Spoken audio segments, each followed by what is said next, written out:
Olá, alunos, mais uma aula de História, continuamos estudando a História do Amazonas. Nessa aula nós vamos estudar religião, política e poder na Amazônia colonial. Nessa primeira parte nós vamos estudar religião e na segunda parte a política e poder na Amazônia colonial. Então veja, nós vamos estudar religião, que é uma instância de poder. A Igreja Católica, praticante do cristianismo, ela contribuiu fortemente para a colonização do Brasil, a colonização da América e a colonização da Amazônia. Então, nós vamos ver a religião antes e depois da chegada do colonizador. Os índios praticavam, antes da chegada do colonizador, os índios praticavam uma religião de características animistas. O que é essa religião animista? A religião animista ela está relacionada a fenômenos, A religião animista é relacionada a fenômenos da natureza, a condições da natureza, relações com a natureza. Então, o caso do sol, a lua, a floresta, o trovão, o raio, assim por diante. Então, são fenômenos da natureza, por isso são consideradas como características animistas. Quem fazia essa relação entre a pessoa indígena e o ser supremo, o ser espiritual, era o pajé. Então a religião tinha o pajé para fazer essa mediação. Que o pajé não fazia só essa interlocução, manter essa relação com o índio e com os espíritos, mas também poderia aconselhar e até curar. O pajé tinha um papel importantíssimo na comunidade indígena.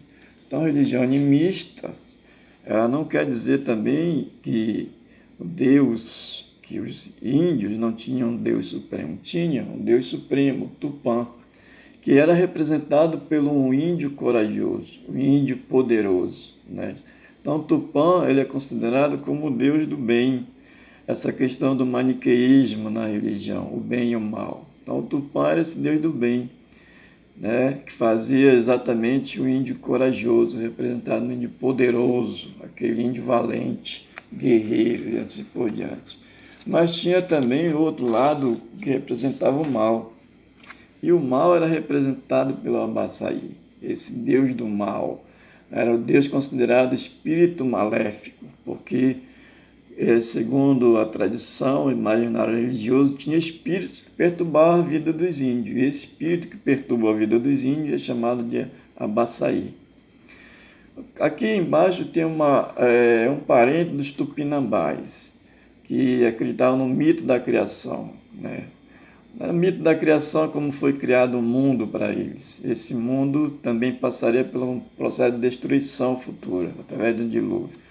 E nós temos aqui na Amazônia, quando eu estudei história, nós estudamos o mito de criação dos ticunas, que tem todo um processo, como foi criada a natureza, como foi criados os seres, assim por diante, que é muito parecido até, eu comparei na época, com o que está na Bíblia, no livro do Gênesis, como surgiu para os cristãos o mundo, como Deus criou tudo, e assim por diante. Não é a mesma coisa, é parecido.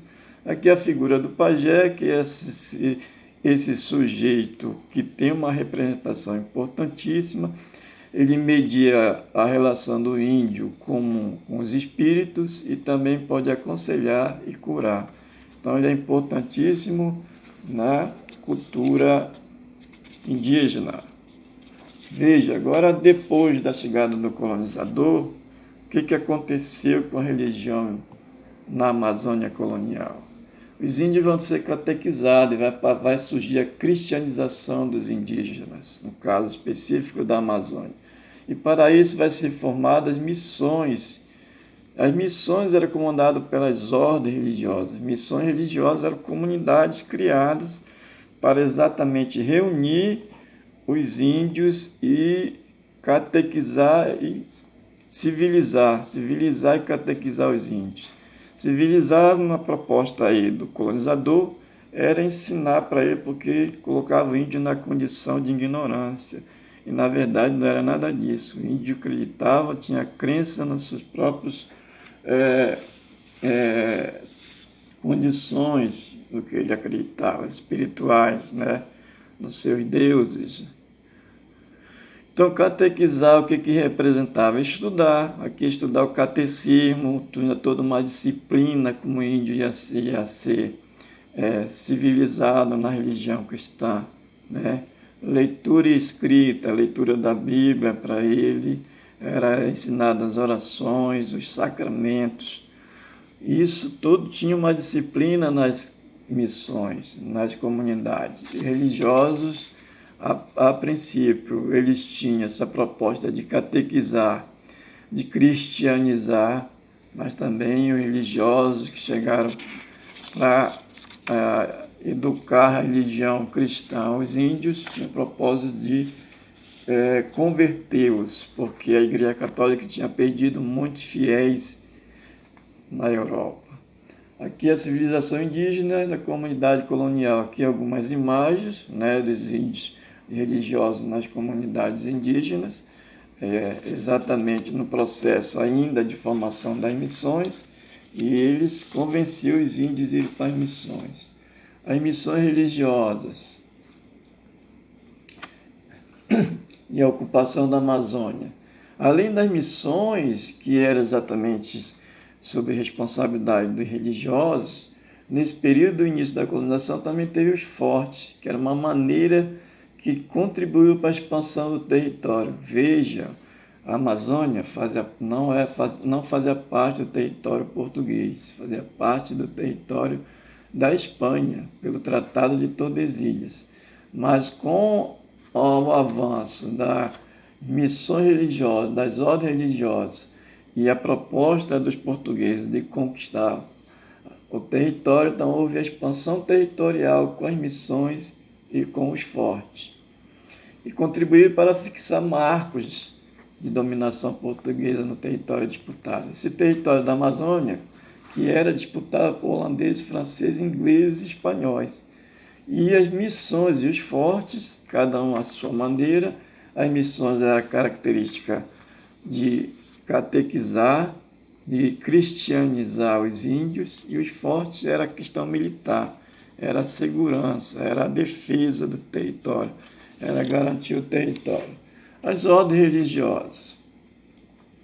As ordens religiosas que atuaram na Amazônia foram franciscanos, carmelitas, capuchinhos, mercedários, jesuítas.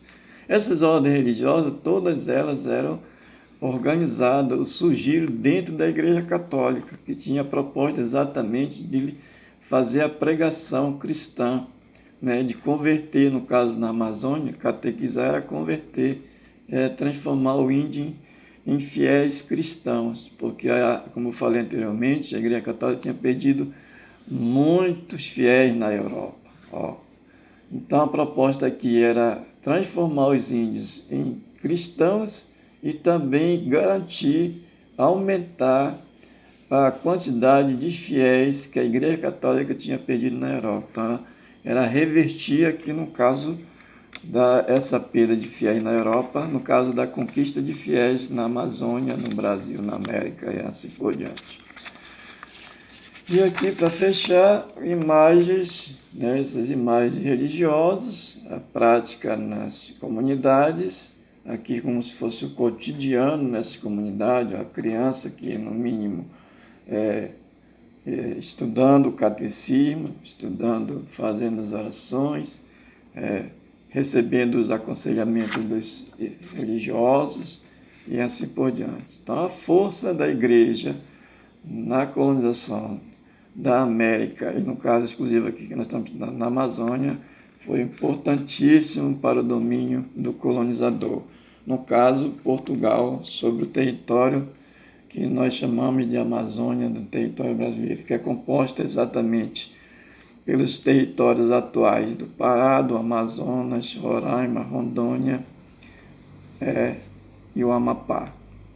Esse é o território que era do Grão-Pará, que nós vamos estudar na parte sobre política, na segunda parte nós vamos ver isso, ok? Então, sobre a religião é isso.